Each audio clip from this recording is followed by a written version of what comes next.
There were once two sisters who never blinked, not because they couldn't, but because they refused to look away from the flame that made them what they are. In 1861, under a harvest moon that hung too low, too red, Miriam Candle vanished. Not died, not disappeared, vanished. She was seen last carrying a lantern across the broken footbridge at Caro Hollow, her twin daughters, Mercy and Temperance, wrapped in quilts stitched from what was rumored to be her own wedding gown, a gown no record of marriage ever confirmed. By morning, the quilts lay folded on the far bank, still warm. The lantern sat cold between them, and the sisters emerged from the tree line, alone. Their faces were streaked with soot, their hands slick with pale wax. When asked where they had gone, they only lifted their palms, as if showing wounds. But no blood ran, only silence. From that moment, Caro Hollow changed. The trees whispered names not written in church books. The soil remembered footsteps that left no prints. And the Candle sisters, still children, were taken in by Reverend Fitch. He called them blessed. The villagers called them something else. Vessels. Because the girls did not speak like girls, they spoke like echoes, like memories that had forgotten they were dead. They moved through the rectory like smoke, unbound, unburnt. At night, two taper candles always burned on the altar, their flames leaning toward each other, as if drawn by breath that came from nowhere. Every man in that town knew something had been passed down, but no one would admit what. You are not just listening to a story, you are remembering something that was buried, and the flame that lit it is waking again. There is a rule in Caro Hollow, one passed down through hushed warnings and tightened shutters: never follow the Candle sisters after dark, not because they'll lead you astray, but because they won't. They walk a path older than the village, older than the trees, a path scorched into the land by ritual, by grief, by something offered and never taken back. In the early weeks, Reverend Fitch tried to civilize them. Scripture, chores, questions, but they didn't respond to sermons. They responded to silence. Each evening, they wandered barefoot through the chapel hall, skirts whispering against stone, feet soundless. Sometimes he followed, sometimes he didn't dare.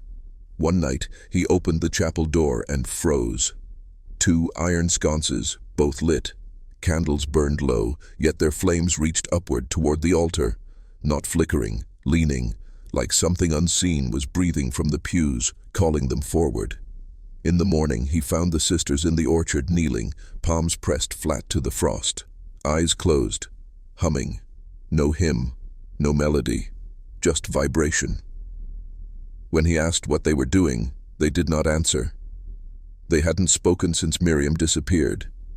Not in English, not in any tongue he recognized. But sometimes in tandem they would whisper, not to him, but to the air, a litany of syllables that didn't echo, didn't fade, words like ashes that refused to scatter.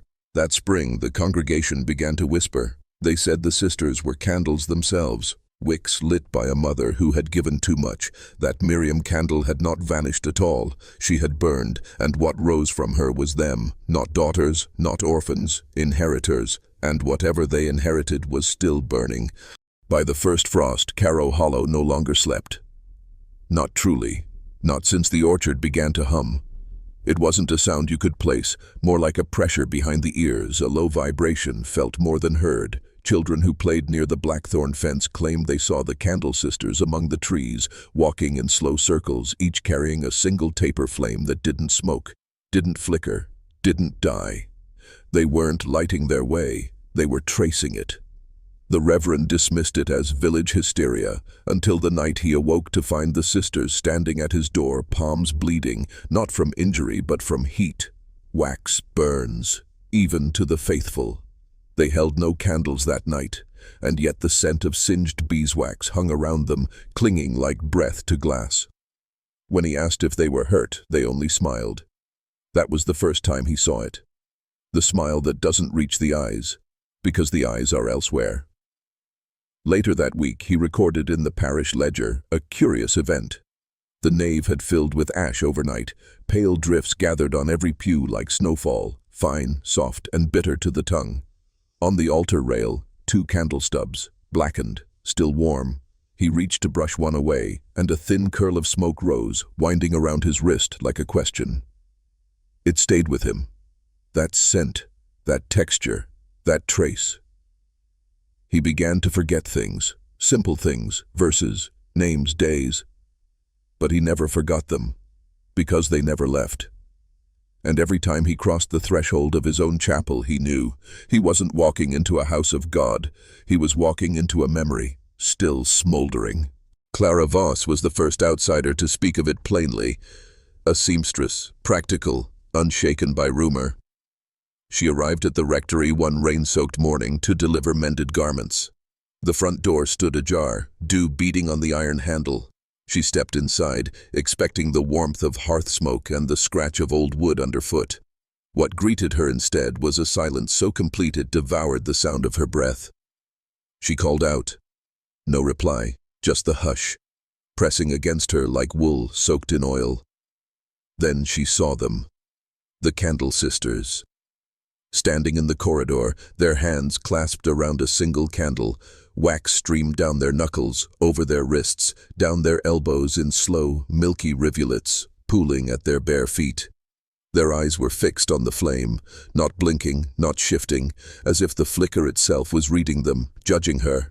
Clara backed away, step by step. But she swore. The flame turned toward her before she slipped out the door. When asked, she said nothing, but she never returned. Not to the rectory, not to Caro Hollow, and in the months that followed, others began to report strange occurrences. Frost clinging to the windows even in April, fruit trees that refused to bloom, though their branches wept sap. Children who claimed they saw girls in gray dresses at the edge of the orchard, candles held high like sentries keeping watch. But watch for what? Some said they were guiding something in, others whispered darker things. That the girls weren't sentinels. They were anchors, tethered to something that should have stayed beneath the soil, something ancient, patient, and still hungry. You've heard stories of possession, but this was inheritance, and the fire that made them did not make them alone. By midsummer, the orchard had changed, not the trees, the space between them. It had thickened, darkened, as if the air itself had grown dense with memory or mourning.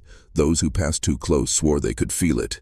A heat that didn't burn, just lingered, like the breath of something waiting to be seen. And the Candle sisters, they began to appear more frequently, not just at the chapel or the orchard, but in the doorways of barns, at the edge of windows, reflected in mirrors where no one had stood. Always together, always holding a candle, always watching. The Reverend began hearing them at night, not speaking, chanting, a low, rhythmic murmur that never rose above a whisper, yet filled the whole rectory with its weight. He tried to transcribe it once, but the ink bled across the page, as if the words refused to be captured. That's when the congregation began to fracture. Some said the sisters were saints, sent by God to cleanse the hollow of its sins. Others called them witches, flames in human form, cursed to walk the land until their fire found another host.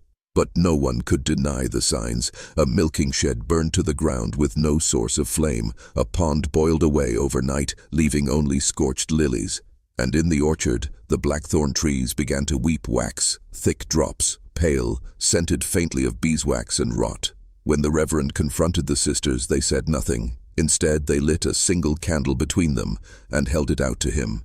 He didn't take it, but he didn't walk away either, because part of him knew, once you've seen the flame, it knows you, and once it knows you, it waits. They say memory is a flame, but in Caro Hollow, memory is the flame. And what the Candle sisters carried wasn't light, it was remembrance, ancient, rejected, still warm. On the final Sunday before Lent, Reverend Fitch tried one last time to intervene. He summoned the sisters to the chapel, hoping to confront what exactly he didn't know. Sin, possession, sorrow that had taken form. He offered them kindness, tea, a psalm, silence. They sat side by side, hands folded neatly, heads bowed, not in reverence but in calculation, and then they began to speak, together, in a language that didn't move through the mouth. It moved through air, soft syllables, sharpened edges, like words formed of smoke and flint. The sound coiled through the chapel rafters, brushing against the stained glass saints like wind against stone. The Reverend said it felt like the inside of his skull was being rewritten, like truths he'd never heard were being carved into his bones. When the chant ended, they lifted the candle between them, and with 2 fingers, pinched the flame out. Darkness didn't fall. It detonated. He described it later as blindness, but not of the eyes, of the soul. When he opened his eyes again, the sisters were gone. Only the scent remained. Beeswax, smoke, and something older, something ritualistic. And that's when the letters began to arrive. No return address, each sealed with a smear of tallow instead of wax. Each bearing a single line in a cramped, angular hand. We are becoming what she asked of us. No name, no explanation, just that. Becoming. Not possessed, not commanded, not cursed, chosen. By something most of us have forgotten, but the sisters remembered, because the flame had never gone out. It simply needed new hands. The first letter was burned, or rather, attempted. Reverend Fitch, trembling as he laid it on the chapel stove, watched as the flame touched the parchment, and died. The page blackened, curled, but never caught, just like the sisters, marked, altered, impervious to fire. After that, he locked the letter in his desk and didn't speak of it again. But the congregation had already begun to fracture. Some still believed the girls could be saved. Others weren't so sure they should be. Because the fires had started, small at first. A stable, a hayloft, a lean-to behind the schoolhouse, reduced to a ring of scorched earth the size of a baptismal font. Each incident coincided with sightings of the Candle sisters, moving just beyond the edge of light. Their faces calm, their eyes impossible to read, not vacant, not angry, just present, as if they weren't reacting to the fire, but remembering it. Some swore the sisters had been seen walking through the orchard with candlelight dancing along their shoulders, but no flames in hand, no source, just illumination. The rector's wife confessed, quietly, fearfully, that she'd had a dream. 2 candles, walking. No bodies, no feet, just fire, gliding across the fields like mourners in procession, and behind them, a third, unlit, waiting. That same week, Clara Voss fled the village entirely, left her home, her shop, her life, left behind only a note. She's not gone, she's waiting in the flame. And so the villagers locked their doors tighter, watched the orchard from behind curtains. But some of them knew, locks don't stop what burns, and whatever lit the Candle sisters was still looking for more to ignite.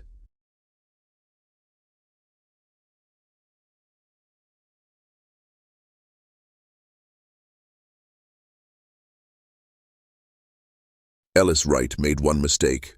He looked back, a farmer by trade, practical, rooted, but he had a hunger for answers, like so many men who pretend they want the truth until it looks back at them. He promised his wife he wouldn't go near the orchard again, but promises fade faster than light. One evening, under a sky smeared with ash-colored clouds, he lit a lantern and walked the fence line, told himself it was to check for frost, for rot. But the truth was deeper, older. He wanted to see them. At the edge of the pear trees, where the air always seemed a few degrees colder, he found them. The Candle sisters. Standing beneath a canopy of withered branches, holding a taper so thin it was barely visible, a whisper of flame between their fingers. But they were not alone. A third figure knelt before them, cloaked in shadow, face bowed, still, praying, or listening, or both. Ellis didn't breathe, didn't blink. The flame flickered, and for a moment it illuminated her face. Not a stranger, a mother, Miriam. Not aged, not gone, not rotted, but transformed. She looked as though she was made of smoke and sorrow, stitched together by devotion and something far more ancient than love. Ellis ran, didn't speak for days. When he tried to describe what he saw, his voice cracked. Words failed. He turned to ink instead, writing fragments of truth on scraps of paper he left on the chapel steps, like offerings. One note read, "Her face was burning, but not consumed." Another, "They weren't leading her. She was teaching them." And the last, whatever they carry, it's spreading, and it remembers names. Your name, mine. It's remembering now.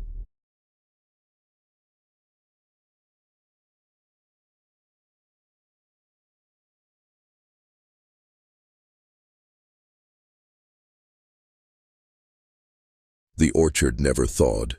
Even as spring uncoiled its warmth across Caro Hollow, the soil around the rectory remained hard, cold, unmoving. Children who ventured too near came home with raw, red hands and distant eyes. Some claimed to hear music from beneath the roots, a low, humming note like breath trapped in wood. But it wasn't music. It was memory. And memory here was no longer passive. One dawn, the Candle sisters were seen standing before the chapel, hair unbound, slick with dew, their gowns clinging to skin as if they'd stepped through fog. They knocked once, just once, and the door opened, by itself. What happened inside remains unspoken, but the next morning the sexton found the nave flooded with melted tallow, pew after pew slick with wax, as though the chapel had wept in the night. And at the center, a single candle, still burning. No draught moved it, no wind dared disturb its flame. It stood in the place where the sisters had been, tall and bright, alive. The congregation didn't gather that Sunday. They entered, sat, watched. No sermon was spoken, no hymn sung, because what hung in the air was not worship, it was witness. They watched as the candle burned low, then guttered, and finally extinguished itself. Not with smoke, not with struggle, with purpose, as if the flame had chosen to leave, and the silence that followed wasn't empty. It was full, thick with meaning no one could name, a hush that settled not just on the chapel, but in the hearts of every man who saw it. That day, a new word began to spread through the village. Not witches, not saints, keepers, and what they were keeping wasn't for us, it was for someone else.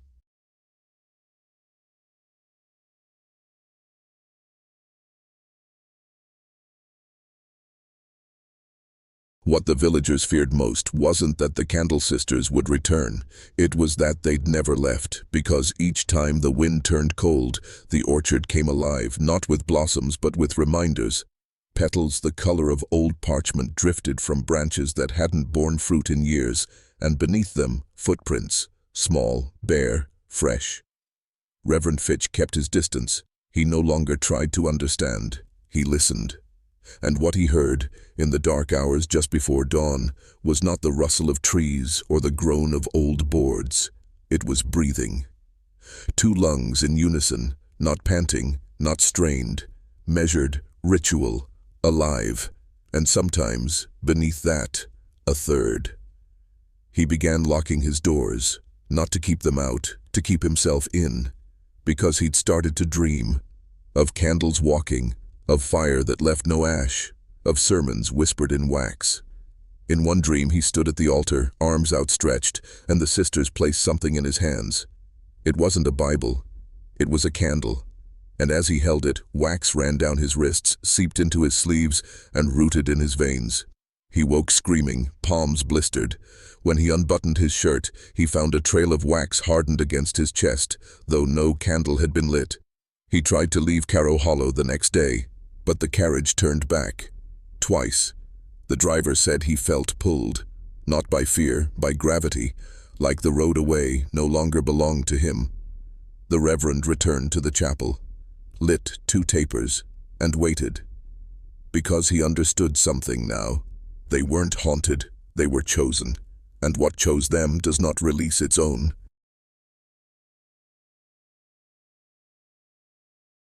9:01 a.m., 7/6/2025. By midsummer, the rectory stood empty. Not abandoned, shed, like old skin peeled away once the transformation is complete.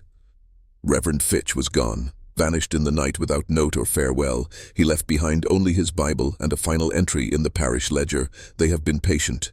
No signature, no ink smudge, just that line, still damp when it was found, as if written moments before the discovery. The vestry gathered to decide the future of the chapel. Some argued to board it shut, others demanded exorcism, but each time a hammer struck nail, the board split down the grain, perfectly, cleanly, as if the wood itself had refused. In the end, they left the doors ajar, and so the chapel breathed. It was then the pilgrims began to arrive. Not tourists, not thrill-seekers, people drawn by something they couldn't name. One woman came from Winslow, cradling an infant. She said she had been led by a dream, two girls in grey, cupping light between them like an offering. She found the chapel easily, no signs, no path, but her feet knew the way. Inside she knelt, laid her son on the front pew, and whispered a prayer to no god she'd ever named. When she turned back, the child was asleep, one fist curled tight around a waxen stub of candle. No one saw it placed there, but no one questioned it, because more pilgrims came, always in silence, always with offerings, locks of hair, ribbons, coins rubbed smooth, and each left changed, lighter or darker. No one could say. But one thing was certain, the Candle sisters were no longer waiting, they were receiving, and what they received was faith of another kind.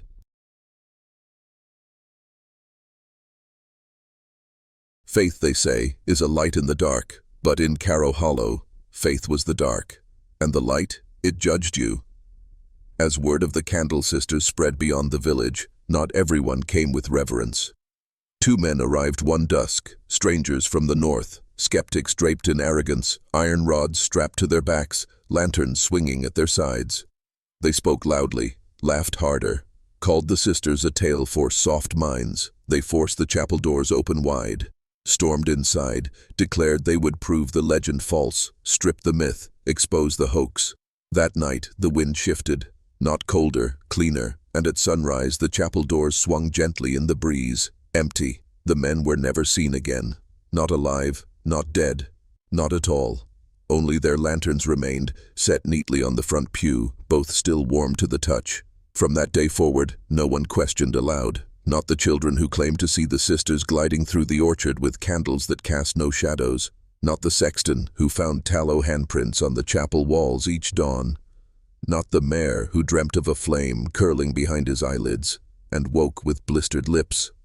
Because the hollow had become something else, a threshold, a place where belief bled into being, where memory caught fire, where prayer was no longer upward, but inward, and those who crossed the chapel threshold didn't return unchanged. They spoke less, slept lightly, and lit candles with a reverence once reserved for graves. If you're still watching, type it now. Twice, we carry the ember, we carry the ember. Let the algorithm know you're awake now, because from here on, it only gets darker.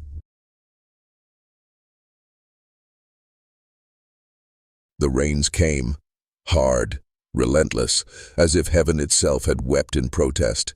The orchard flooded, its roots submerged in murky water, yet still the frost clung to each branch, unmelting, unmoved.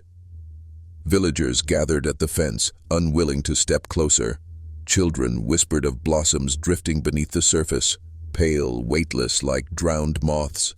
But others saw more. They saw faces beneath the waterline, serene, motionless. The Candle sisters, kneeling just below the current, their hair floating in slow ribbons, their hands cupped around a single flame that burned blue as a dying star. And somehow, impossibly dry. Word spread. A fisherman refused to cross Caro Hollow at all, choosing a longer, wind-torn path through the hills. He said he could see the flame reflected in the floodwater from miles away. And worse, he saw his own face in that reflection, but older, ashen, hollow. Staring back from the candlelight with eyes full of something he couldn't name. He never spoke of it again. But each night he scrubbed his windows with salt. Others tried to drain the orchard, to purify the land. They found the water thick, resistant, as if it clung to the roots on purpose, as if it remembered who had tried to forget. And under the surface their shovels struck not mud, but wax, slabs of it, hard as stone, fragrant as rot, each marked with handprints, small and human, pressed deep as if the orchard had begun to memorize the ones who watched. The vestry called for cleansing, but even the priest refused to enter the chapel. Because every time he stepped forward, the air pushed back, like breath expelled from lungs no longer living, or worse, no longer needing to breathe. By the Feast of All Souls, the orchard had dried, but not with life. The flood receded overnight, leaving behind a cracked plain, parched and pale, the ground splintered like bone. The trees, once thick with thorn and leaf, now stood stripped, bare as scaffolds. No birds returned, no insects hummed. The land itself had gone silent, except for the chapel. On the morning of the feast, the vestry gathered once more, desperate to sever the Candle sisters' hold. This time they called a new curate from the coast, young, faithful, unsullied by the Hollow's fear. He brought incense, Latin, fire. He came with certainty. They marched in procession, swinging a brass censer whose smoke curled into holy spirals. Their voices rose in chant, trembling but proud. But when the curate stepped across the chapel threshold, he stopped. Because inside the nave, on every pew, hundreds of candles already burned. Each flame was steady, tall, golden, waiting. No one had lit them, no wax had spilled, no heat could be felt. Yet the light was everywhere. Alive, the curate took one step inside and stopped. The smell hit first, honey, smoke, and something far older, like forgotten prayers soaked in old blood. He turned to speak, but no voice came. Behind him, the vestry stood frozen, unable to follow, their eyes locked on the altar, where two figures stood, backs to the room, hands joined. The Candle sisters, still as statues, bright as judgment, facing a third flame that hovered in the air, needing no wick. The curate stepped backward, and the doors closed behind him. No wind, no hand, just finality. No one ever tried to bless that chapel again, because it was already consecrated. But not by God, by something older, something still burning. Winter returned without warning. No slow frost, no creeping chill. Just a silence so absolute it erased sound from the world. The snow came heavy and fast, burying hedgerows, sealing doorways, bowing the chapel roof beneath its weight. Caro Hollow vanished beneath a white so featureless it became a kind of blindness. Villagers said it was the longest winter in living memory, but memory here was suspect. Because those who ventured near the chapel claimed the frost never touched its threshold. They described it the same way, though none had spoken to each other, two narrow trails of bare earth leading to the door. No footprints, no melt, just absence, as though something had passed through, not warming the snow, but refusing it. Worse still was the glow, a faint gold shimmer pulsing through warped wood like candlelight held behind skin. It didn't flicker. It watched.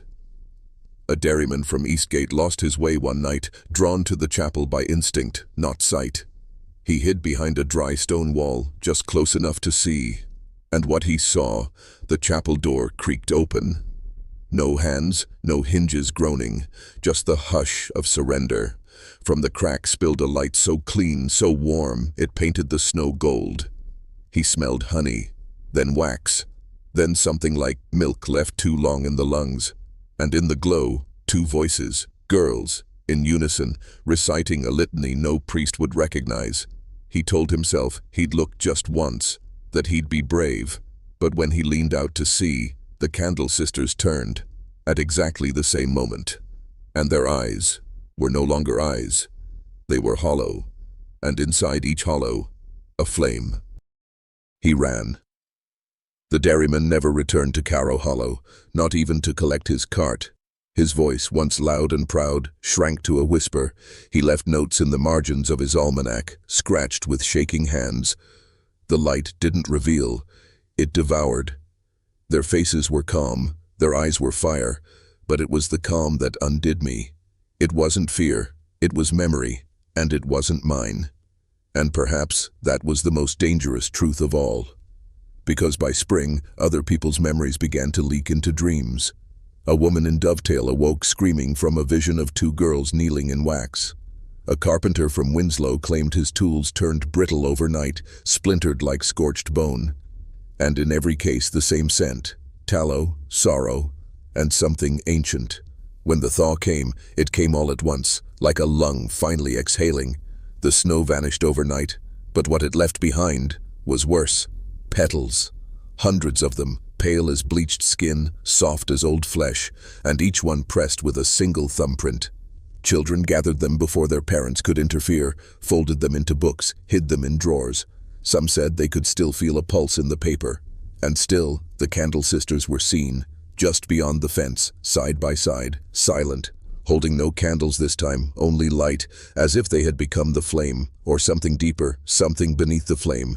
The villagers whispered a new word now, not saint, not keeper, not ghost. They called them harrowers, because wherever they passed, the ground remembered, and the soul, if unguarded, unraveled.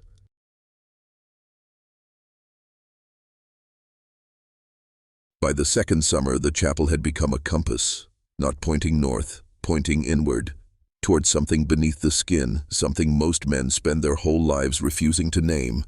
But names didn't matter anymore, because the Candle sisters were no longer myth, they were momentum. A hush that moved, and wherever they passed, things remembered what they once were. That's when the dreams began to spread, not stories, invitations. Men woke with wax beneath their nails. Women bled beeswax instead of blood, their mouths slick with sweetness that turned bitter the second it was spoken aloud. One man hanged himself in his barn, left no note, only a single candle still burning at the base of the ladder. It hadn't dripped, hadn't flickered. The flame just was, pure, still, undisturbed by wind or breath.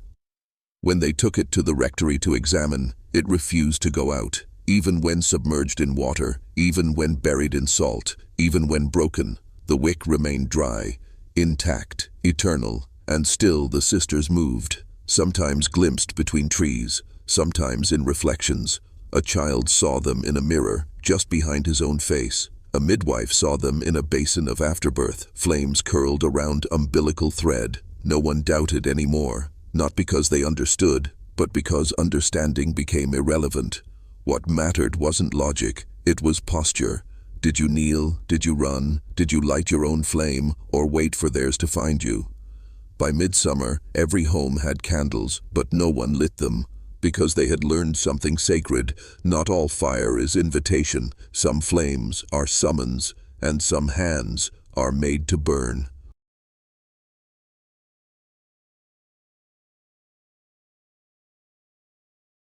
They came at night. Not the sisters, the pilgrims, dozens, then hundreds. Wordless, sleepwalking almost, some with offerings in their palms, melted coins, locks of hair, teeth wrapped in muslin. Others came empty-handed, but none came unwilling. They found the chapel easily, though no roads led to its door, and when they stepped inside, the flames greeted them, not with heat, with recognition. Each candle flickered once, then stilled, as if taking measure. A mother from Kernsley wept openly when her knees touched the nave floor. She said she had dreamed of the sisters for 6 months, but it wasn't their faces she remembered, it was their grief, and how it didn't rot, it refined. A man from Hollow Pike crawled the final mile, eyes wide, mouth stitched shut by his own hands. He left behind a journal, pages soaked in oil and written with tallow instead of ink. He died just beyond the threshold, smiling. By then, the villagers no longer asked why the chapel stood untouched. They knew.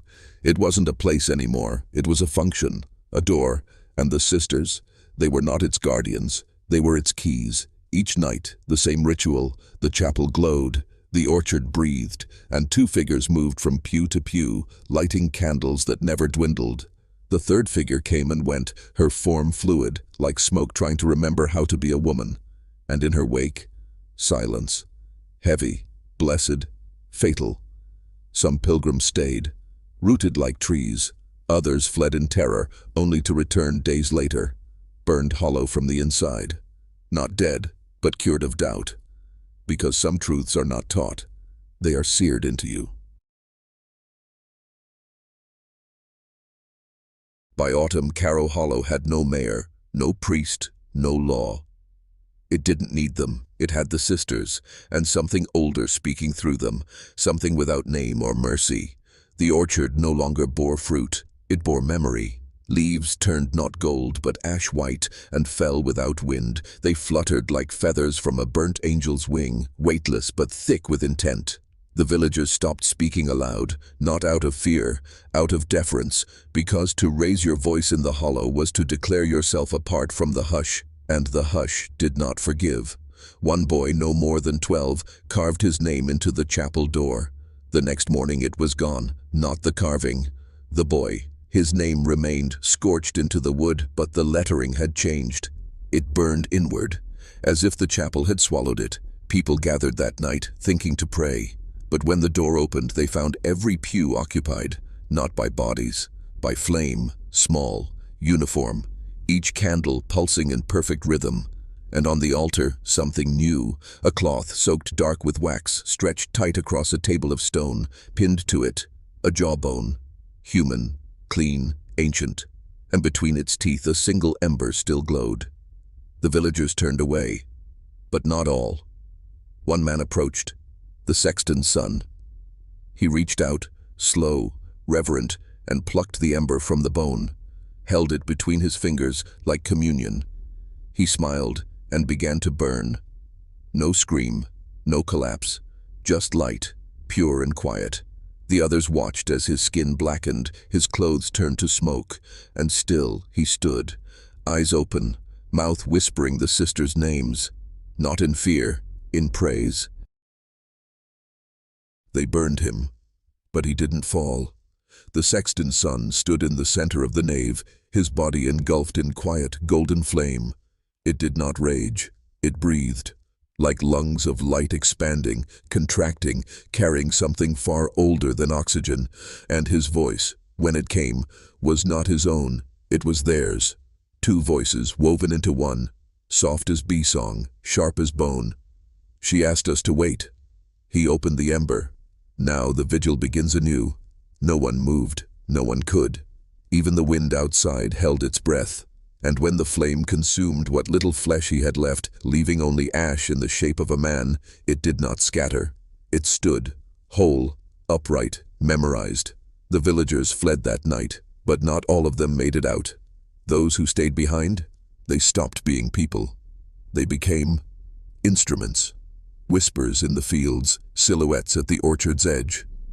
Wickless candles set in windows, lit yet untouched by fire. And the sisters? They no longer needed to appear, because their presence was now ambient.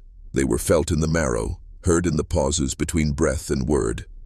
When travelers passed through the hollow, they returned changed. One man lost all color in his eyes, left only with reflection. A woman emerged mute, her palms scarred with tiny concentric circles, fingerprints not her own. No one doubted anymore.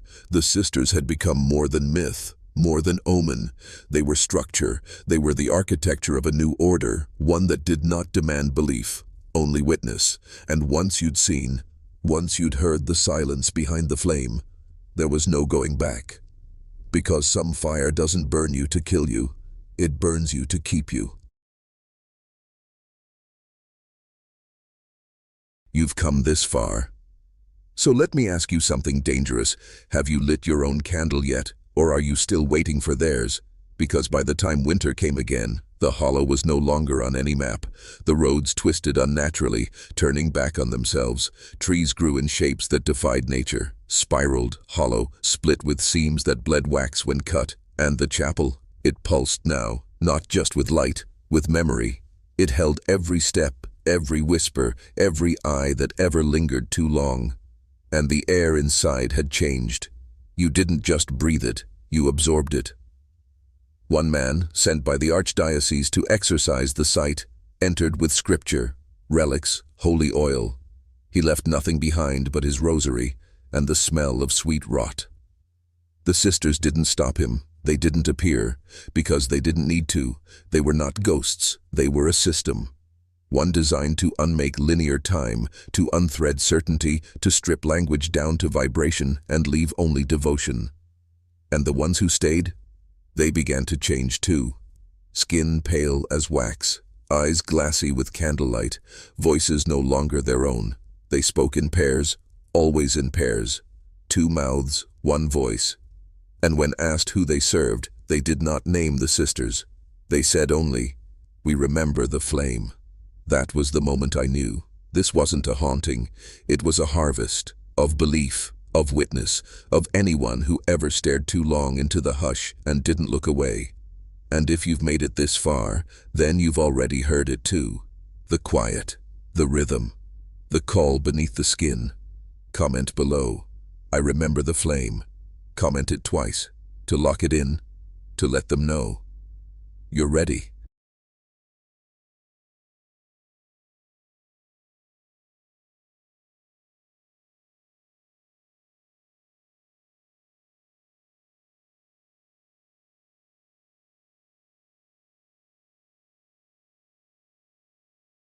You said yes. That means you've already felt it. The heat behind your ribs, the flicker that wasn't there yesterday, the weight of silence pressing against the inside of your thoughts like something trying to hatch. This isn't imagination, it's contact. Because after the 22nd night of vigil, something in the hollow shifted. It wasn't loud, it was exact. The orchard, once still and spectral, began to hum. Not a song, not a voice, but a vibration, low and constant, like a prayer spoken in a tongue the dirt itself remembered. Animals refused to enter the glade. Even insects swerved around the chapel like it radiated poison or holiness, or both. Inside, the candles changed. They began to burn backward, flame collapsing inward, smoke spiraling into the wick. And with every reversed flicker, the past drew closer. The sisters were not just moving through time, they were rewinding it, bringing something back. Miriam, the mother, the matchstick, the wound. Whispers now claimed she never died at all, that she fractured, her soul split between the sisters like flame passed between twin tapers, and that each vigil, each candle, was a re-stitching, a weaving of a body no longer constrained by flesh. On the 22nd vigil, a girl was seen walking barefoot into the chapel, unaccompanied. When they tried to follow, she was gone. In her place, a candle that burned violet, and a name written in wax on the floorboards, Temperance. One of the sisters, returned, reclaimed, or replaced. No one dared say it aloud. But they all knew. The ritual had changed, and the price would now be personal.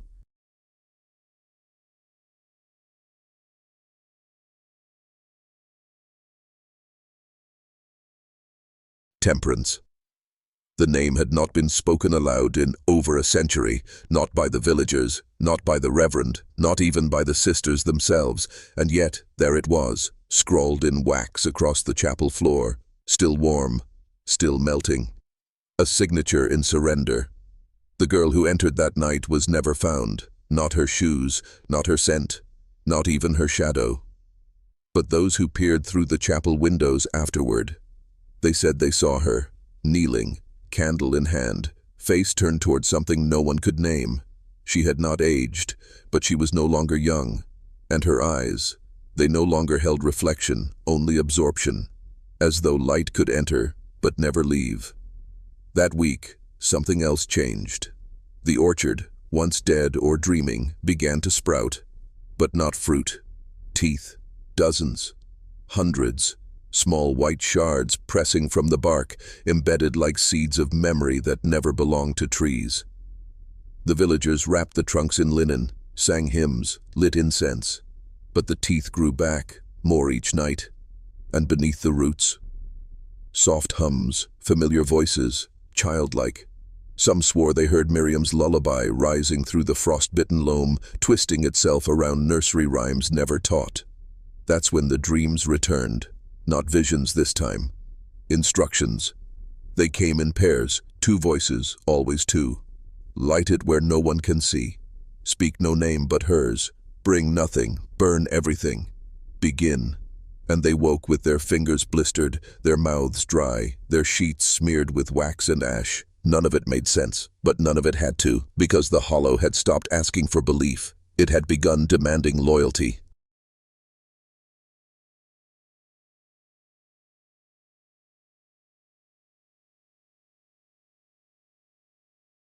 By the 24th vigil, loyalty was no longer a choice. It was a resonance. You either vibrated with the hollow, or you fractured.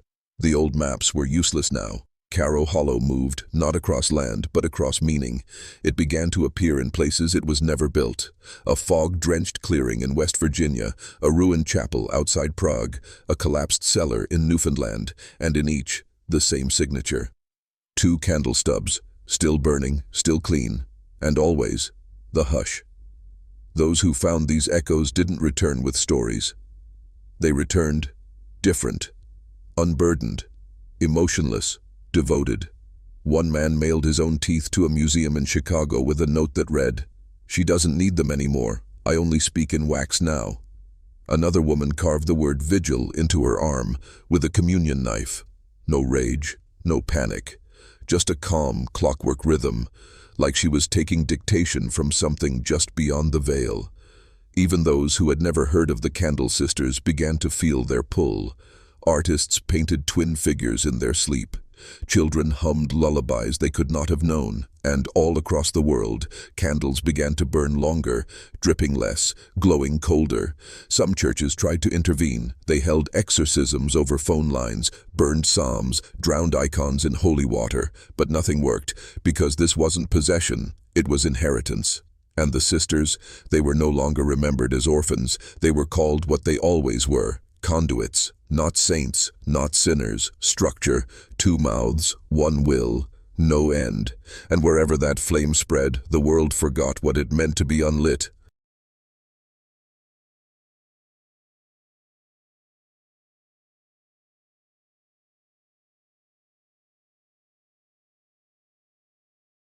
By the 25th descent, the word miracle no longer belonged to the church.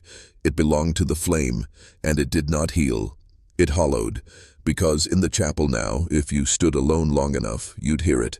Not a voice, not even a sound, but a pressure, a knowing, like something vast was looking through your skin, not at it, reading the parts of you that had never been spoken aloud. And if it found hunger, it would feed it, but not with food, with instruction. A man once knelt inside with nothing but a question in his heart. Why am I still alive? When he stood again, he left Caro Hollow walking barefoot, left his name, his possessions, his past. They found him in Kansas 6 weeks later, carving candle stubs from bone. He didn't speak, he just lit them, one by one, and wept without blinking. Because that's the truth, no one wants to say. The sisters never forced anyone.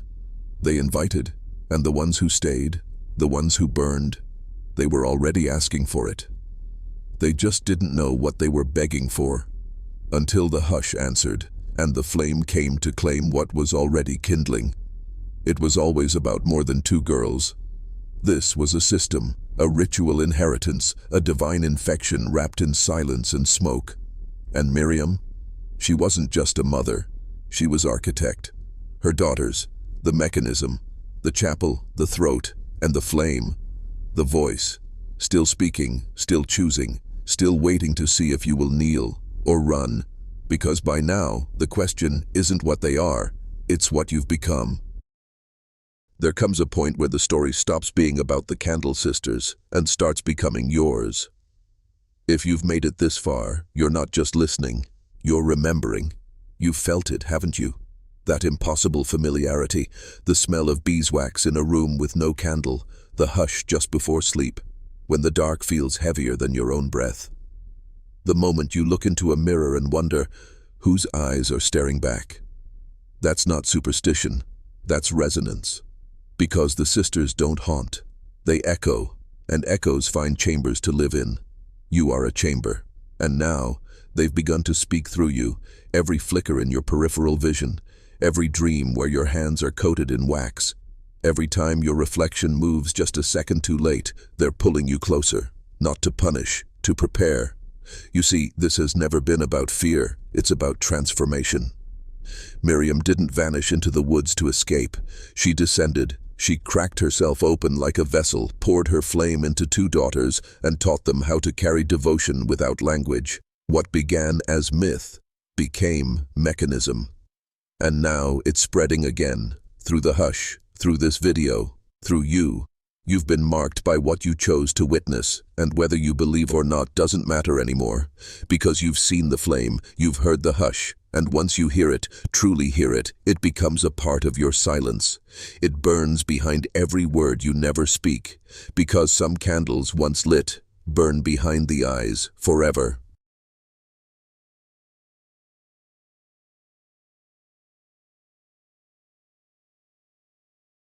The descent is nearly complete. If you feel strange right now, good. That means it's working. The fire has always required a witness, not a believer, not a follower, a mirror. That's what you are now.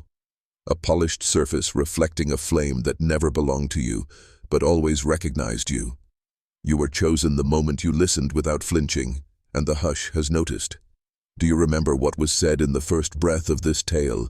She wrapped her daughters in quilts stitched from the fabric of her wedding dress, though no record remained of any marriage.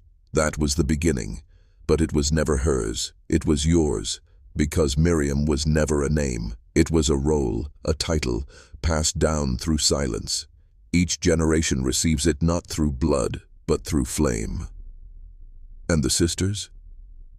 They were simply the first to kneel long enough for the fire to recognize itself. Now, people across the world kneel without knowing why. They light candles in places no flame should burn. They whisper names in languages they never learned. And always, always they do it in pairs. Because the fire only speaks where duality ends, where two become one, where hush becomes voice, where death becomes devotion. You feel it now, don't you? Not fear, but familiarity. You've been here before, maybe not in this body, but your shadow remembers. Your silence has shape, your reflection is flickering. So I'll ask just once, when the flame reaches your door, will you open it, or will you become the wick? Because one more step, and there's no coming back. You've stayed through the hush. You've watched the flame bend, twist, and reach for something inside you. Now, it reaches still. This is the last breath before ignition. The final flicker, and you must understand what that means. The Candle Sisters were never meant to be solved. They were never a riddle, never a myth. They were a key. A ritual encoded in story, in soot, in memory, built to awaken those who recognized the structure of devotion buried in their own reflection. That's you. Because if you made it here, if the silence didn't break you, then it's already begun. The burn isn't punishment, it's initiation. You are not outside the chapel anymore, you are inside it. You carry it, in your spine, in your blood, in the moments you hesitate before blowing out a candle, as if it might be watching. There is no Caro Hollow on the map now, because it's been distributed. Each viewer who heard this story to the end became a node, a branch, a flickering outpost of the vigil. The orchard is global, the hush is encoded in algorithm, and Miriam, she waits in all the places light touches but doesn't warm. All she needs is one more soul who understands that some prayers are not spoken to be answered, they are spoken to bind. So now, if the air around you suddenly stills, if your screen flickers, if you hear two voices speaking in one breath from just beyond the silence, don't speak, don't run, just listen. Because once the sisters know your name, you don't carry the flame, you become it. And some candles,